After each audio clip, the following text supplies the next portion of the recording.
વાર્તા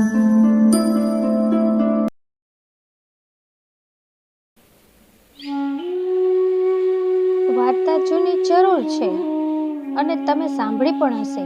ઘણીવાર વાર્તાની શિક્ષા એટલી મહત્વપૂર્ણ હોય છે કે તેને વારંવાર સાંભળવી જરૂરી છે, જેથી આપણે સાવચેતી રાખી શકીએ. વારંવાર આપણા જીવનમાં જોઈએ છીએ, ક્યાંક આપણે તો આવું નથી કરતા ને. ભગવાને જ્યારે માણસની રચના કરી ત્યારે તેની યાત્રા શરૂ કરતા પહેલા 2 પોટલી આપી હતી અને કહ્યું, એક પોટલી તું આગળ રાખજે અને એક પોટલી તું પાછળ રાખજે.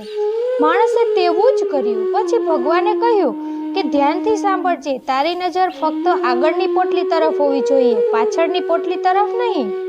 માણસ હા કહીને ત્યાંથી ચાલ્યો ગયો. માણસે તેવું જ કર્યું જેવું ભગવાને તેને કહ્યું હતું. તે આગળની પોટલીને વારંવાર જોતો હતો. આગળવાળી પોટલીમાં તેની કમીઓ હતી અને પાછળવાળી પોટલીમાં દુનિયાની કમીઓ હતી. તે જ્યારે પણ આગળની પોટલીને જોતો તો તેને પોતાની કમી નજર આવતી. તે એક એક કરીને તેની કમી સુધારતો ગયો અને તેની પ્રગતિ થવા લાગી. તે ખૂબ જ સારો માણસ બની ગયો. તે મૂલ્યવાન માણસ બનવા લાગ્યો.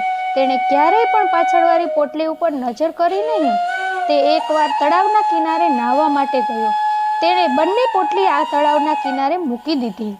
નાહીને જ્યારે તે બહાર આવ્યો ત્યારે તેને સમજાયું નહીં કે કઈ પોટલી આગળની હતી અને કઈ પોટલી પાછળની હતી, કારણ કે બંને સરખી જ હતી. હવે ગડબડ એ થઈ ગઈ કે તેણે પાછળવાળી પોટલી આગળ લટકાવી દીધી અને આગળવાળી પોટલી પાછળ લટકાવી દીધી. હવે તેને આખી દુનિયામાં કમી જ દેખાવા લાગી. આ બરાબર નથી, તે બરાબર નથી, બાળકોમાં કમી છે, પડોશી બેકાર છે, સરકાર બેકાર છે, જ્યાં જોઉં ત્યાં કમી જ દેખાવા લાગી. હવે તે બધી જ જગ્યાએ કમી જ શોધવા લાગ્યો, સિવાય પોતાની. તેને ભગવાનની તે વાત યાદ હતી કે નજર આગળવાળી પોટલી ઉપર રાખજે. હવે તેનું ખૂબ ખરાબ પરિણામ આવવા લાગ્યું. તેનું પતન થવા લાગ્યું. નકારાત્મકતાએ તેને ચારે બાજુથી પકડી લીધો. બધા માણસ તેને ખરાબ લાગવા લાગ્યા. તેની દુનિયા નર્ક બનવા લાગી. હવે તેને સમજાતું ન હતું કે આવું કેમ થાય છે. તે ફરીથી ભગવાનની પાસે ગયો. ભગવાનને તેને સમજાવ્યો કે જ્યાં સુધી તારી નજર પોતાની કમી ઉપર હતી તો તું પ્રગતિ કરી રહ્યો હતો. જ્યારે તું પોતે પોતાની ભૂલો સુધારી રહ્યો હતો, જ્યારે તે બીજાની કમીઓ જોવાનું શરૂ કર્યું ત્યારથી તારું પતન થવાનું શરૂ થઈ ગયું. મિત્રો, આજ તો હકીકત છે. જ્યારે આપણે આંગળી બીજા ઉપર ઉઠાવશું ત્યારે ફક્ત આપણે આપણું જ નુકસાન કરીશું. આપણે કોઈને પણ સુધારી શકવાના નથી.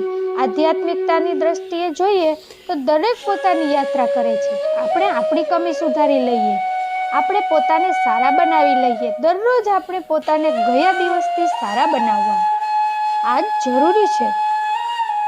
કોઈએ સાચું જ કહ્યું છે, ઝાંક રહે હે ઇધર ઉધર સબ, अपने अंदर झाके कौन, ढूंढ रहे दुनिया में कमियां, अपने मन को ताके कौन, दुनिया सुधरे सब चिल्लाते, खुद को आज सुधारे कौन, पर उपदेश कुशल बहु तेरे, खुद पर आज विचारे कौन, हम सुधरे तो जग सुधरेगा, यह सीधी बात विचारे कौन. ફરીથી મળીશું મિત્રો આવતા વિડીયોમાં. ત્યાં સુધી તમારું ધ્યાન રાખજો, હસતા રહેજો અને હંમેશા ખુશ રહેજો અને બીજાને પણ ખુશ રાખજો.